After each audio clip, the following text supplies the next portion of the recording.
it's over. It's over. It's una-una, it's a very desperate attempt because talagang, you know why it's a desperate attempt? Why? Because to be fair to the BBM administration, I don't think that they are the ones behind Madriaga. Yeah. Maybe ito ang nangyari. Ito, tsuri ko lang to mga kababayan. Tsuri lang, tsuri. Baka ganito. Itong sina Kakampinks, the Kakampink gang, nalaman siguro nila si Madriaga. And then, kinuwento nila siguro sa BBM camp, oy, meron kaming keme, ganyan-ganyan. Pwede ba namin ito pangakuan ng ganito, ng ganyan? Ano bang pwedeng maano natin? Ano bang pwede? Ganyan. Oo. I really think that this was not the idea of the BBM administration. I don't think so. Okay? I really don't think so. So, sa mga BBM camp dyan, nakita nyo, I'm very fair. Kung di ako fair, itatapon ko lang to sa inyo. So, ngayon, itong Kakampink, sila ang nag-emirate nito. You know why? Bakit? I don't think na ito ay this is BBM-led. Unang-una, remember yung maraming tayong signs na nakita. Remember yung kay Remulla. Ay yung sinabi ng camp ni Madriaga na binisita ni VP Sara si Madriaga. Pero sabi ni John Vic, well, meron kaming record, pero hindi si Madriaga ang binisita niya, kundi si Teves. Number one. The BBM admin doesn't need to do that. They could have just played along. Okay? Number two, yung statement ni Madriaga na may term sharing. Bakla, kung BBM admin ang nasa likod nito. Yeah, that's what I said earlier, actually. It's unnecessary. Ano na, mga bakla? Diyos ko, Lord. Anong masasabi mo dun sa mga pasabog nila kay Well, unang-una, iinom muna ako ng pangpamoist, no? Always drink something clean because wheatgrass. I don't know. It's some sort of a plant. Diba? Challenge ni Amy si BBM. Oy, magsalita ka. O nagsalita ng palasyo. And Malacanang responded. Disown it. So, ibig sabihin, girl, I really think that Kakamping should already see the game. Girl, you are being thrown under the bus with the BBM admin.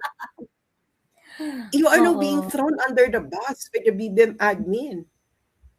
They could have just ignored it and played with it. Pero ngayon, pinakita na sa inyo na ay, hindi yan totoo. Anong gagawin nyo? Ipagpipilitan nyo pa rin yung Madriaga ninyo, girl? Hindi na kayo binakapan ng palasyo yung sinabi ni Madriaga. So, ano ng credibility ng witness mo? Yan pa naman ang star. Yan ang kanilang star witness. Correct. Yan na ang nila. Sabi nga nung mga mga katropa nila diyo, bombshell daw. Bombshell. Yung mga revelation daw ni Madriaga, my God. Diyos ko. Anong bombshell? Kayo yung na-bomb. Correct. Sila yung na-bomb. Ayun. Girl, can you imagine yung mga wala naman nagko-collaborate sa sinabi ni Madriaga eh. Tapos ang daming independent individuals na nagko-confirm at dinidebunk yung sinabi ni Madriaga. Real-time bakla. Yung every time na may sinasabi siya, every time na may sinasabi siya, hindi pa tapos yung hearing, nagsalita na yung original artist ng painting. Pagkatapos yung sabi ni Madriaga, sila Chika, na-meet ko yan, major pa siya, ganyan-ganyan. Bakla, yung mga tutubing kalabaw, parang, hindi, 2018, Lieutenant Colonel na si La Chica. Ano sinasabi niya na meet niya na Major? December 15, 2018, na-promote si La Chica bilang full colonel. Ganyan. Galit na galit talaga. Todo debunk talaga yung mga tao. Todo debunk talaga yung mga tao. Wala na yan because ano lang nila yan, yung issue na yan, ginamit lang nila para panakip sa flood control. Yung corruption. Well, ngayon, todo-todo kayo ngayon. Kaso, wala na. Sino maniniwala? Girl, April na ngayon. Diba si Trillanes nga, ang ano niya kailangan ma-impeach siya ng 2026. Oo. Otherwise. Di ba yun ang sabi ni Trillanes? Di ba yun ang sinabi ni Trillanes? Kailangan niya ma-impeach ng 2026. Yan na ang talagang deadliest deadline, 2026. Kasi, di ba sinabi ko na sa'yo, Joey, bakit wala pa silang mapagkasundo ang candidate?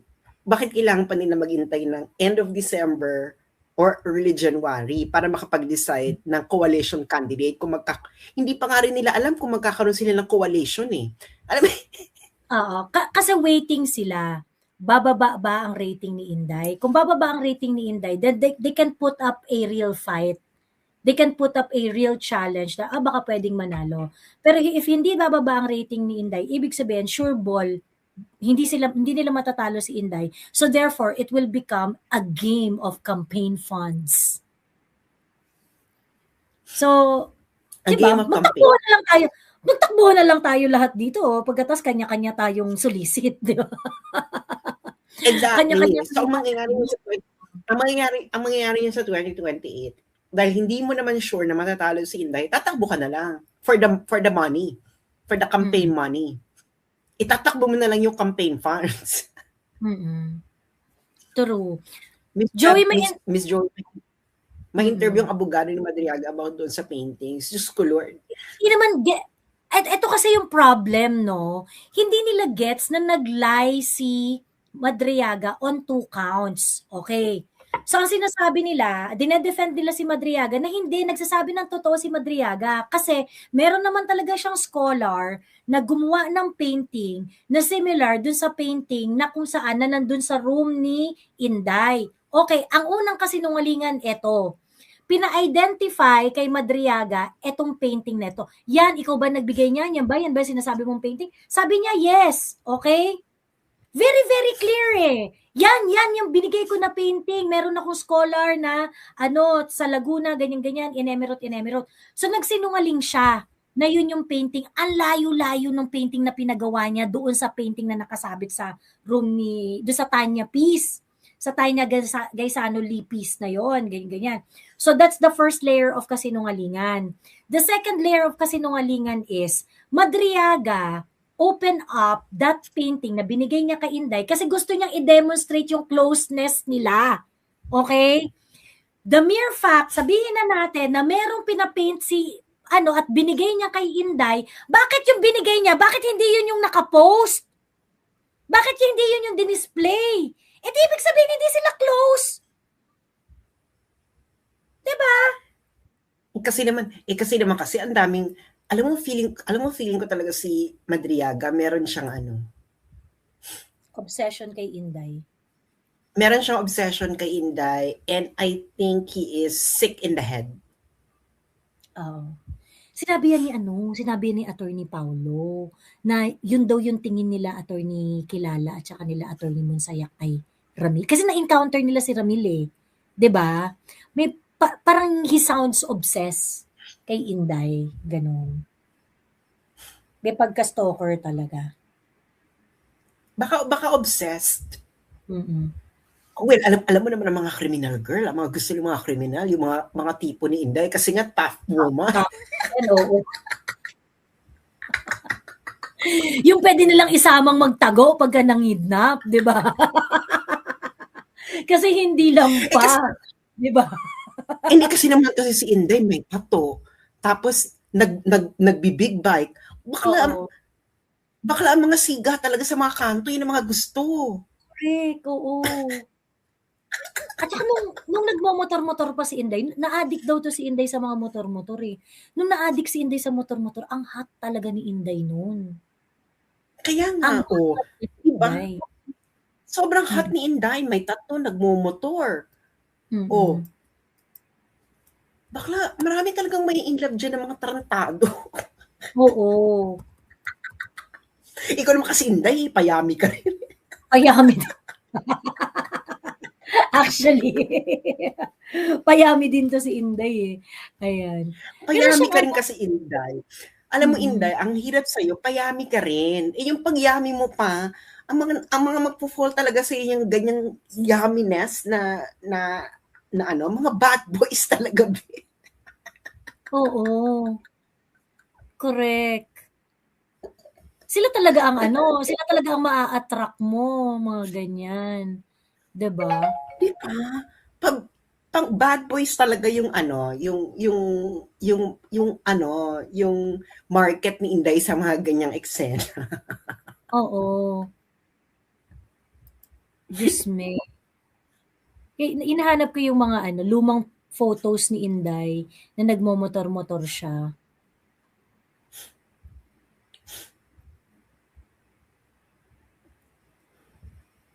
Meron siyang picture nun eh.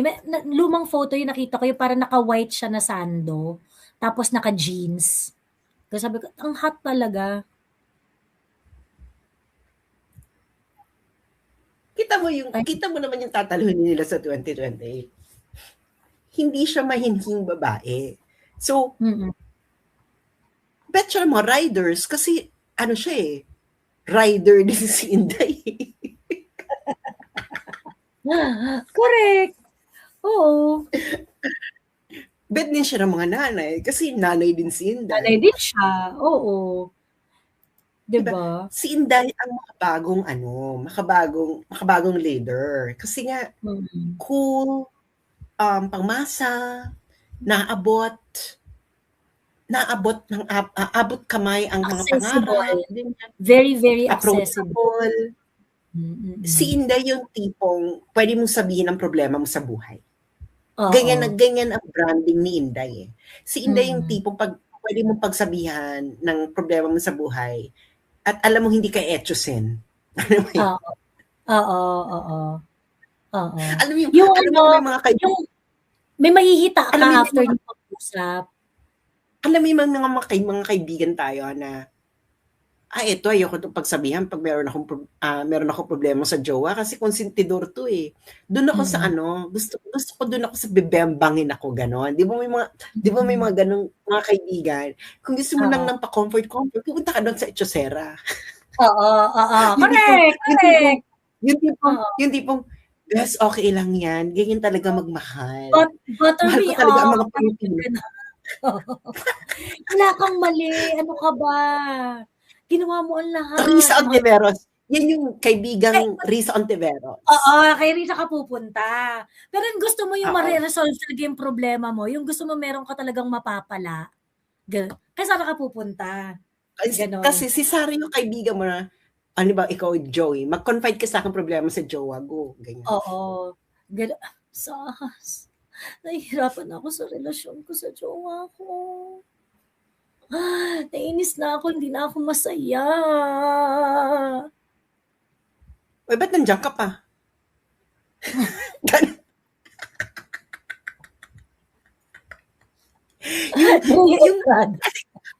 Alam mo, di ba, kasi may mga moments tayo na gusto lang talaga natin, nabigyan tayo ng awa. Ayaw naman natin, di ba? Oo. Kaya, di ba may mga ganyan tayong moments na gusto lang talaga natin ng audience sa ating suffering. Pero ayaw natin ng solusyon. Di ba? Aminin niyo mga bakla kayo ng taon.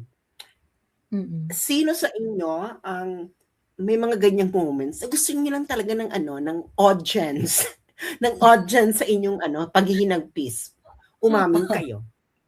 Huwag tayong mag-etyosan. Aminin niyo yan. Yung hindi ka nangangailangan ng hindi ka nangangailangan ng solusyon. Gusto mo lang magstay doon sa pity space. Ganon. So parang ang gusto mo lang kaawaan ka lang talaga.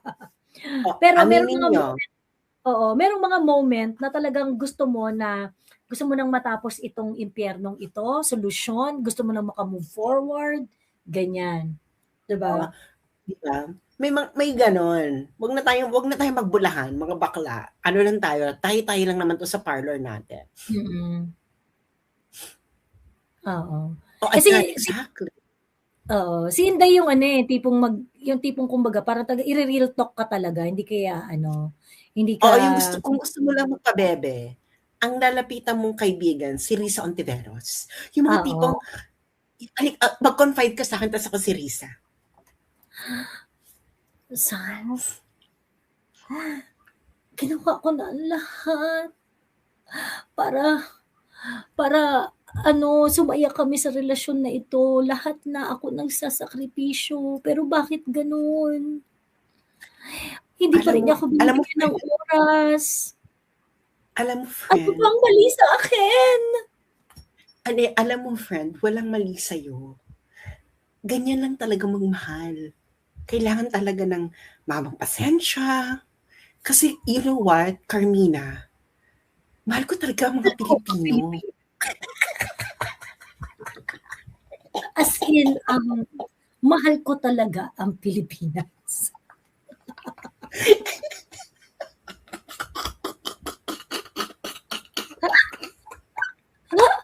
Talagang yun. Yung sa Risa yung yung pagkatapos yung pagkaalis niyo sa usapan niyo, putang ina.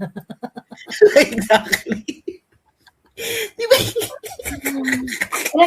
Gumastos pa ako pang kape. Wala mo nangyari.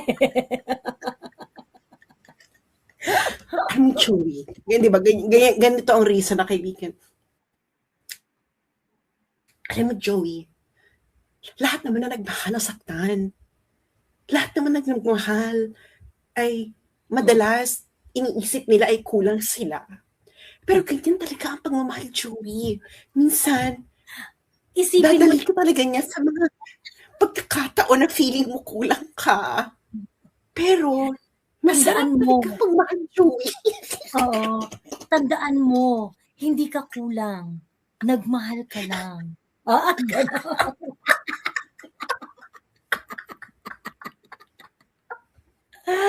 And, mahal ko talaga ang Pilipinas. Mahal ko talaga ang Pilipinas, Carmina. At inisip ko na sa lahat ng ginagawa ko, yung mga pangarap ko ay gusto ko rin maging pangarap ng Pilipinas.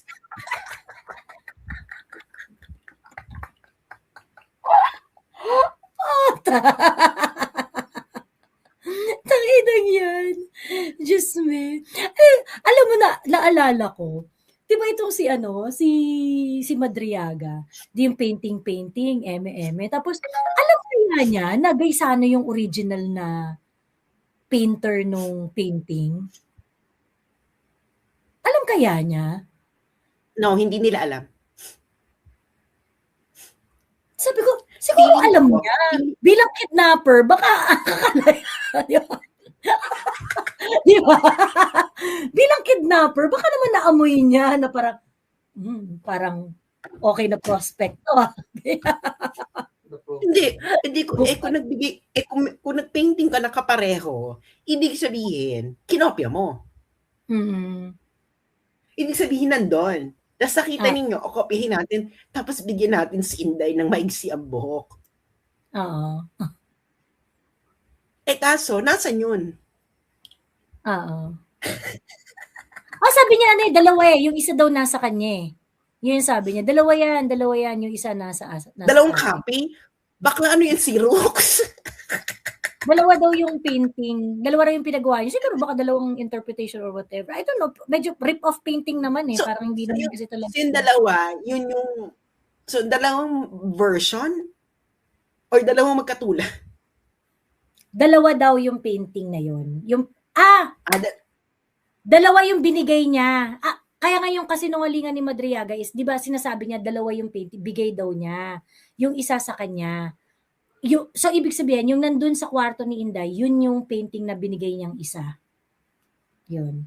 So, yung ginawa mali nung... nga. May mali nga talaga.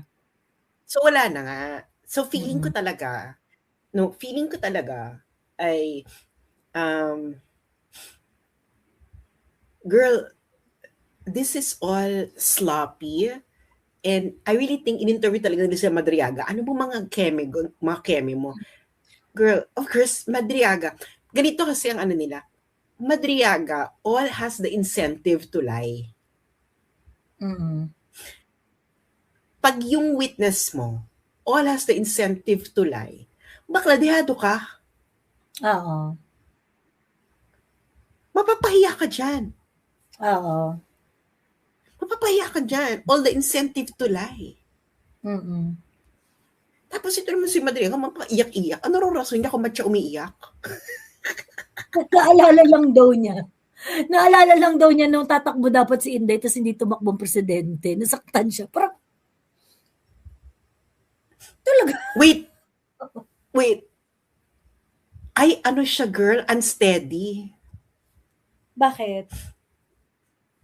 Girl, yun yung rason mo kung bakit ka naiyak. Naalala mong nasaktan ka dahil hindi tumakbong presidente si Inday. Ibig sabihin, obsessed pa rin si Madriaga kay Inday. Oo. And feeling ko, this is his opportunity to actually get Inday's attention. Kaya siya umiyak. Girl, you are dealing with an obsessive, compulsive guy.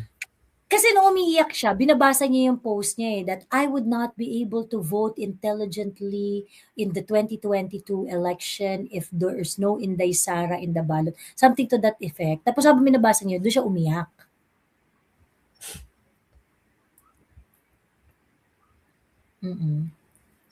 Obsessed ano nga siya, girl?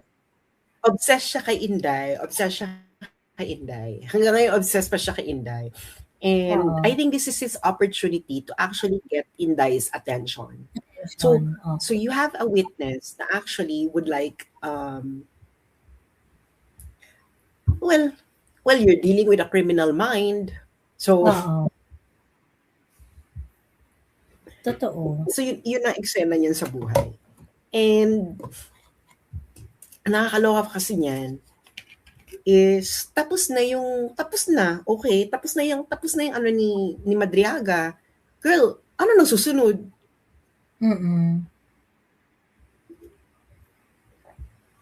Wala na.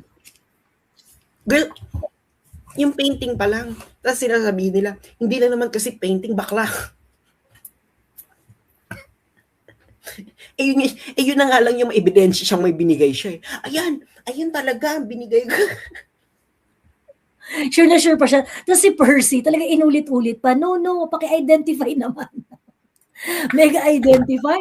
Tangay na yung mga Davaoenyo. Si Brian Lim, taga Davao yun PPP party list. Habang nanonood, ongoing pa yung minessage siya na agad yung artist. Sinessage niya agad yung artist. Uy, di ba ikaw may gawa nito. Yung mga elite-elite sa Davao, many of them, they have a Tanya Gaisano painting. Tanya Gaisano Lee painting. Most of them. Ganon. Kasi itong pintor na ito, unang-una, good vibes yung mga artworks niya. Yung talaga, yung parang pang receiving area, ganon. Pang receiving area talaga yung mga artwork niya. Kasi nga parang maganda, masarap sa mata, ganyan-ganyan. Hindi komplikado, ganon-ganon. Tapos hindi siya sobrang mahal. Hindi sobrang mahal ng mga paintings. Very accessible yung paintings niya. Ganon. So, kahit yung mga hindi art collector, parang jumpstart mo ba si Tanya? Kasi nga parang you have a quite reputable artist. Tapos, hindi naman siya ganun kahirap sa bulsa na ma-acquire. Ganun. Ayun. Okay, tamo. Hindi na ngayon sila makapagsalita tungkol sa painting. True. True. Di ba? So, girl, yun na nga lang yung pinakamalakas niyang link eh. Ay, meron talaga silang personal relationship kasi kanya imagine, ilalagay sa likuran ni Inday ang painting na binigay. Oo. Tsaka ano yun eh, sabi ko nga nung sabi ko nga kay Pau nung isang araw, ano kasi yan, parang if we have a same painting, same artwork, we acquire artwork together, parang ano na tayo niyan eh, more than acquaintance na tayo dyan eh. 'Di ba? Dikit tayo dyan. Kasi parang, ang tawag dito, hindi ka Tapos mabibili ng ilalagay mo pa yung regalo ko sa likuran mo. oo, 'di ba? So parang ibig sabihin more than acquaintance kayo diyan. I mean, hindi it's not a parang a foolproof indication ng closeness, pero ibig sabihin way past the acquaintance na kayo level niyan. 'Di ba? Ganon. Kasi kumbaga parang nagkasundo kayo sa art level na connection, and at the same time gumastos kayo para sa art piece, ganyan. Kumbaga parang it's a good jump start, and safe to say that you are closer than ordinary acquaintances, 'di ba? Kasi meron kayong painting na shinare together. Ayun. Ayun lang. Pero binati na So, happy ayun na birthday. nga,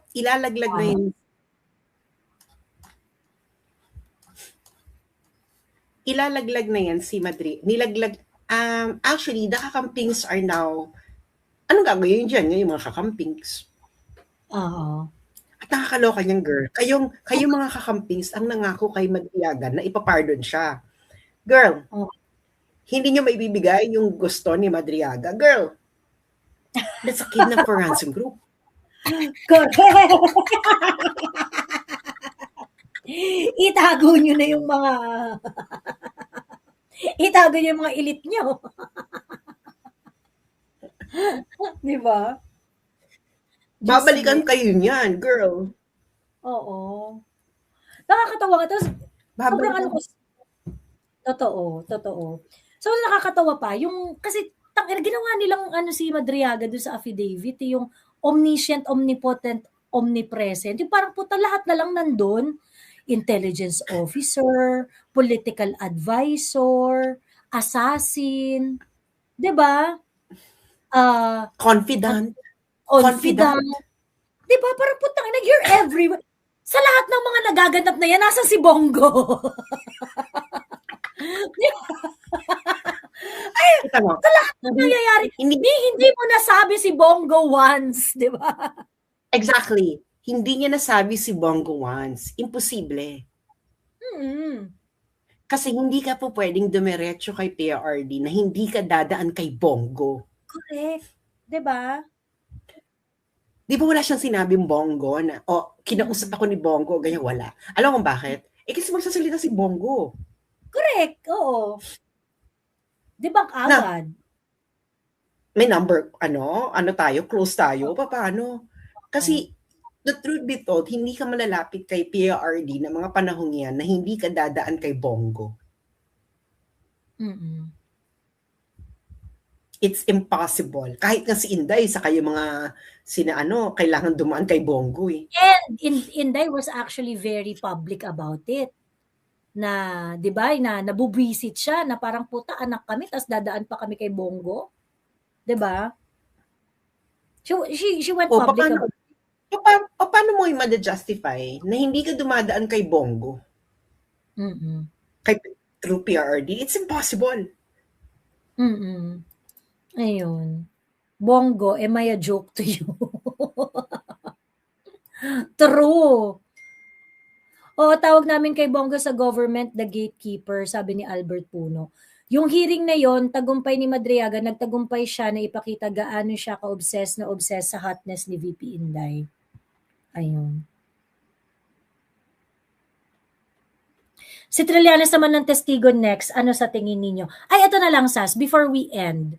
Ano sa tingin mo ang mangyayari sa 22 pag si Trillanes ang nakaupo? I'm sorry, what?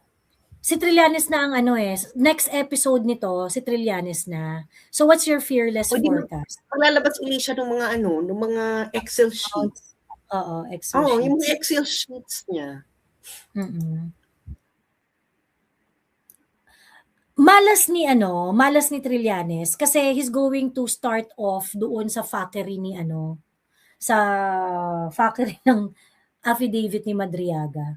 So, well, ang ako papanoorin ko, alam ko sasakit ang ulo ko at mabubwisit ako ng bonggang-bongga kay Trillanes, pero papanoorin ko.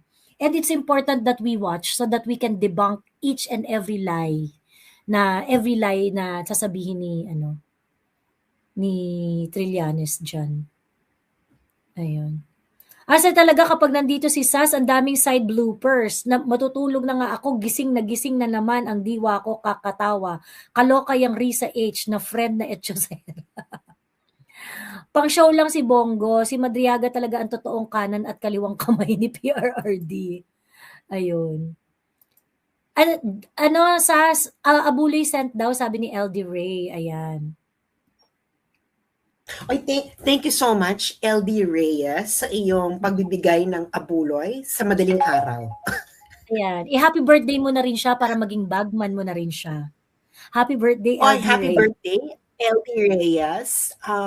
Gusto mo ba ng greetings? Ng greetings na nakalagay sa bond paper para masabi mo close tayo? I wish you good health and happiness. Dapat yung kasunod. Ayan. Oo. Certified bagman ka na, LD Reyes, ha? Di ba nakakaloka yun? Close kami kasi kita mo, binati nga niya ako nung birthday ko.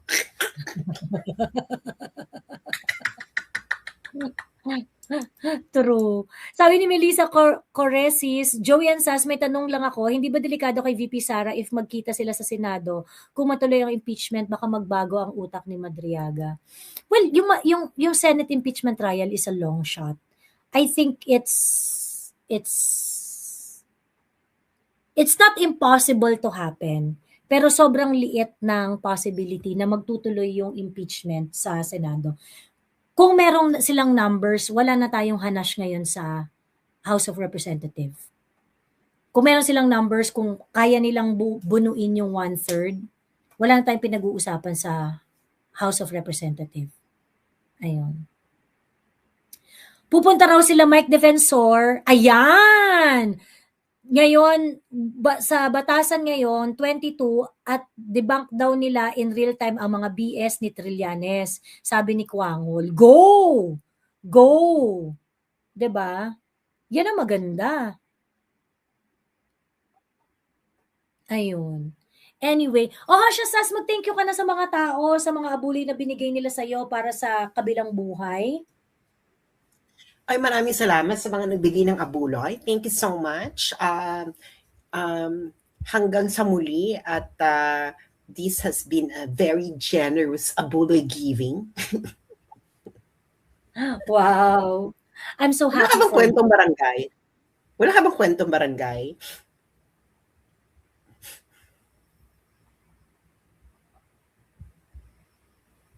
Ano ba?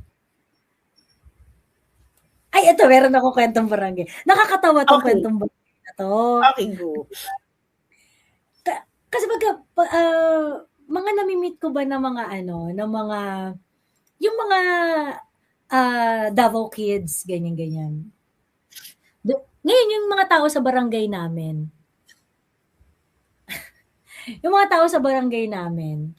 kabilang barangay, sa Land Down Under. Ayun. So, at mga lumaki talaga to sa lumaki talaga sila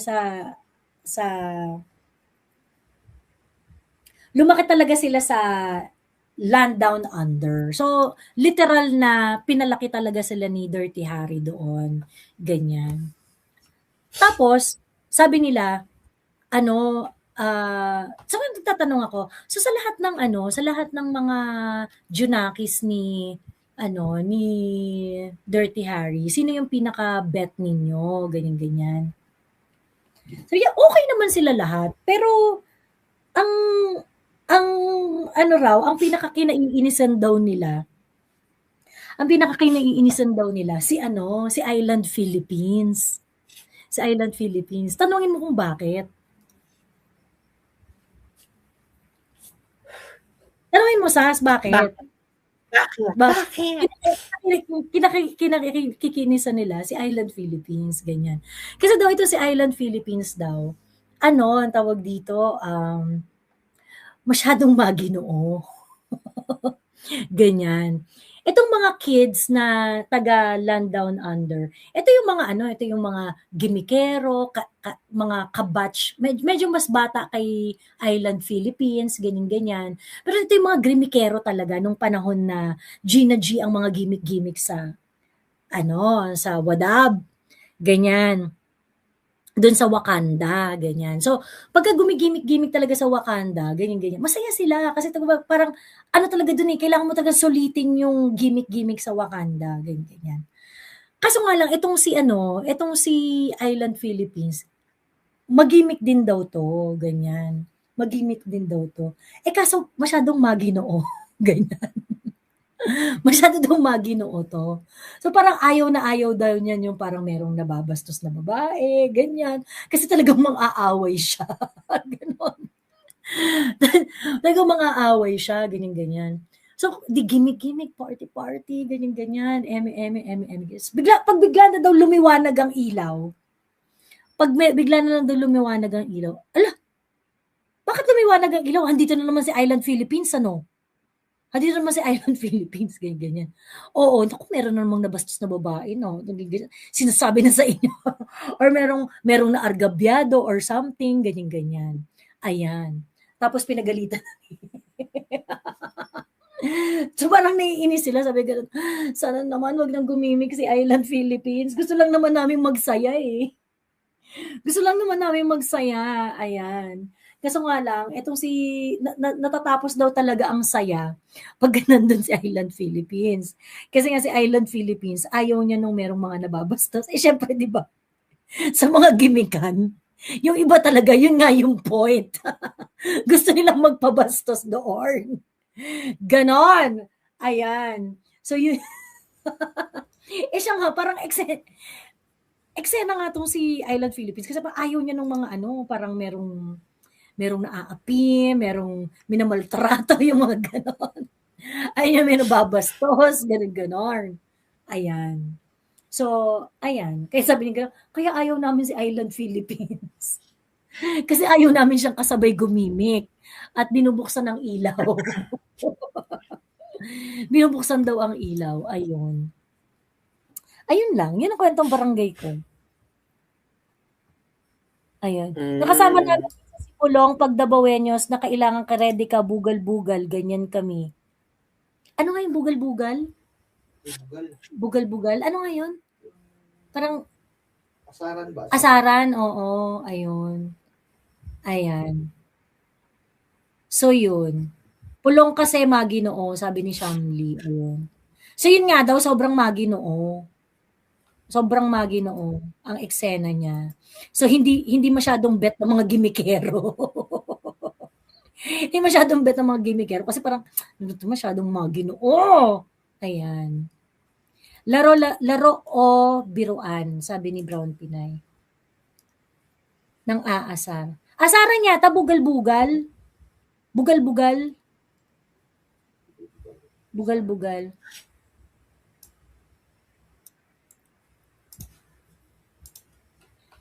Eh, yung tiya mo na nagpunta sa kabilang parlor na naghahanap ng lunas, Joey, sabihin mo kay Sas. Wala, ano na lang yun, hintayin na lang natin ang tuloy-tuloy niyang pagpayat. Kasi yung tiyahin ko daw pumunta naghanap ng lunas sa kabilang barangay. Yung tiyahin ko na to, ito daw yung ito yung may utang na 8 hams kay Catherine. Natatandaan mo to? Yung may utang, nagpunta siya ng ibang barangay, naghahanap ng lunas, kasama yung jowa. Hindi alam kung sino ba ang may problema, kung siya ba o yung jowa. Pero itong si titang may 8 hams na utang, bonggang-bongga ang pangangayayat. You know why it's a desperate attempt? Why? Because eto ha, to be fair to the BBM administration, I don't think that they are the ones behind Madriaga. Yeah. Maybe ito ang nangyari. Ito, tsuri ko lang to mga kababayan. Tsuri lang, tsuri. Baka ganito, itong sina Kakampinks, the Kakampink gang, nalaman siguro nila si Madriaga. And then, kinuwento nila siguro sa BBM camp, oy, meron kaming keme, ganyan-ganyan. Pwede ba namin ito pangakuan ng ganito, ng ganyan? Ano bang pwedeng maano natin? Ano bang pwede? Ganyan. Oo. I really think that this was not the idea of the BBM administration. I don't think so. Okay? I really don't think so. So, sa mga BBM camp dyan, nakita nyo, I'm very fair. Kung di ako fair, itatapon ko lang to sa inyo. So, ngayon, etong Kakampink, sila ang nag-emirate nito. You know why? Bakit? I don't think na ito ay na this is BBM-led. Unang-una, remember yung kay, maraming tayong signs na nakita. Remember yung kay Remulla. Ay yung sinabi ng camp ni Madriaga na binisita ni VP Sara si Madriaga. Pero sabi ni John Wick, well, meron kaming record, pero hindi si Madriaga ang binisita niya, kundi si Teves. Number one. The BBM admin doesn't need to do that. They could have just played along. Okay? Number two, yung statement ni Madriaga na may term sharing. Bakla, kung BBM admin ang nasa dito. Yeah, that's what I said earlier, actually. It's unnecessary. It's unnecessary. Exactly. And girl, sa pagkakakilala ko kay Mamshi, girl, you may not like Mamshi, but Mamshi is not sloppy. She's not sloppy. She's not an idiot. You know, Lisa Marcos is brilliant. Whether you like her or not, she's brilliant. Simple as that. She's organized. She's very organized. She doesn't. Pagdating sa gagantong bagay, she doesn't leave any stone unturned. So this is definitely not a Mamshi operation. Sa pagkakakilala ko kay Mamshi, this is too sloppy to be Mamshi. Or siguro, ano pa to? Pwede pa tong Martin Romualdez. Yeah. Kasi di ba ako, yan rin naman, yan ang stand ko even before eh. Yung impeachment ni Inday, yung gigil na ma-impeach si Inday is more of a Martin benefit than a BBM, kasi a BBM priority. Wala naman hindi na mag-benefit dito si BBM eh. Kasi kung ma-impeach si Inday, girl, he has to recommend a VP.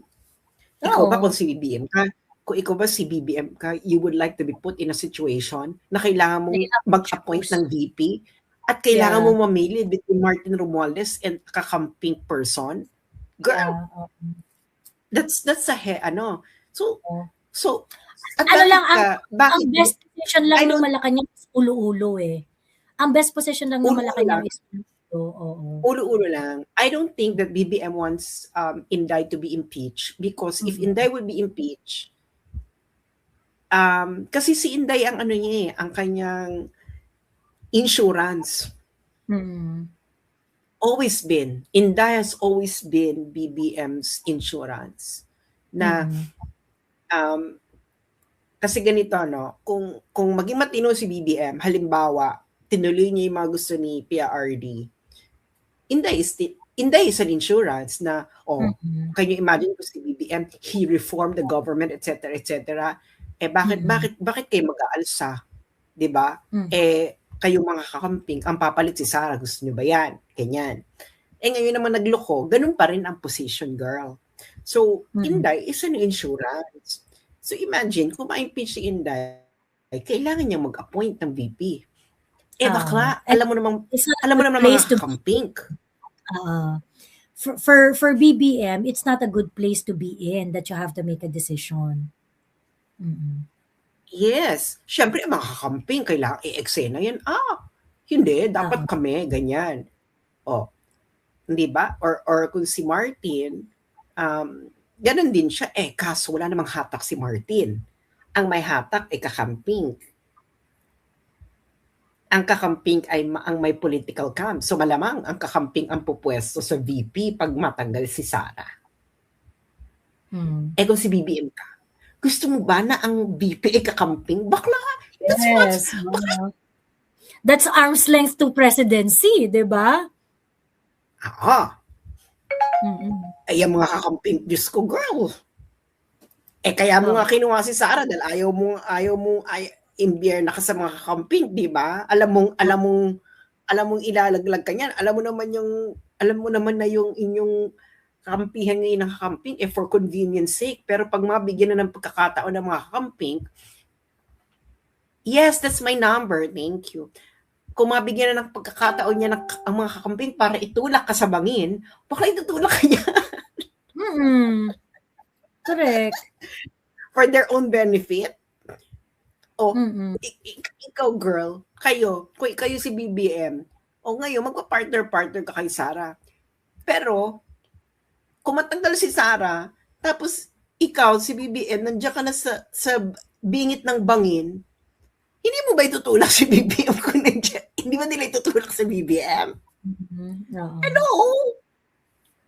That's the moment that they're waiting for. They're waiting for the moment na pag naitulak na nila si Sara out of the way, itutulak na rin sila si BBM out of the way. Baka ganun ka-desperado. Bakit mag-hold back, di ba? Napalayas nga nila si Sara, di malamang, tutodo na nila yan pati hanggang kay BBM. Di ba? Yes. Kaya feeling ko, kaya ito si BBM, I really don't think that they are behind this Madriaga. Okay? They're not behind. Ano lang siguro sila dito? Ano lang siguro sila dito? Mga tipong cameo role. Yes. Ulo-ulo lang sila dyan. Gusto lang nila yung hype. Gusto lang nila yung mababuyin si Inday. Yung hanggang dun lang. Pero they do not want it to go full-blown. Kasi magbe-benefit pa rin naman sila up until doon sa pagpapababoy kay Inday Sara. Kasi it will ang gusto lang nila matanggal ang issue kay BBM. I really think that the BBM administration is just would like the issue to be away from BBM. At ito ng mga kakamping, ibang interest ng mga kakamping. Ang mga interest ng kakamping, hindi lang matanggal ang issue kay BBM, matanggal talaga si Inday. Matanggal si Inday and eventually BBM. Kasi kumbaga parang yung mga kakamping kasi ngayon, hindi nila priority si BBM kasi alam nila kapag if it's going to be a fight between Yellows and BBM, kaya nilang talunin si BBM any day. So kumbaga kaya parang hindi diyan ka lang. So kaya ka naming i-tolerate, diyan ka lang kasi pwede ka naman naming i-kembot anytime. Siya yung mas mahinang kalaban. Si BBM yung mas mahinang kalaban sa kanila. Kasi nakita nila natalo nila si BBM noong 2016 natalo nila with Mama Lenny. So kaya nila. Wala pa sila experience sa talunin ng isang Duterte. At ito lang yung chance nila na maitapon ang mga Duterte. Habang maaga kailangan na. Kasi kapag pag nanalo si Inday Sara ng presidente, baka hanggang mga 3 more presidential cycles, Duterte pa rin presidente natin. Diba? It's gonna be very, very difficult for them. Ang niyan, actually, ang fearless forecast ko dyan, magwawatak-watak ang mga kakamping. May lilipat dyan ng Sara Cup. Pagkatapos ng 2027. Marami ng 2027. Marami na nga puporma ngayon. Lalo na ganito ka sloppy yung ginawa nila. Girl, ang sloppy. Ikaw ba kakamping ka na may utak ka na leader? Nakikita mong ganyan ka sloppy. Kwentong parlor? Ano yung kwentong parlor?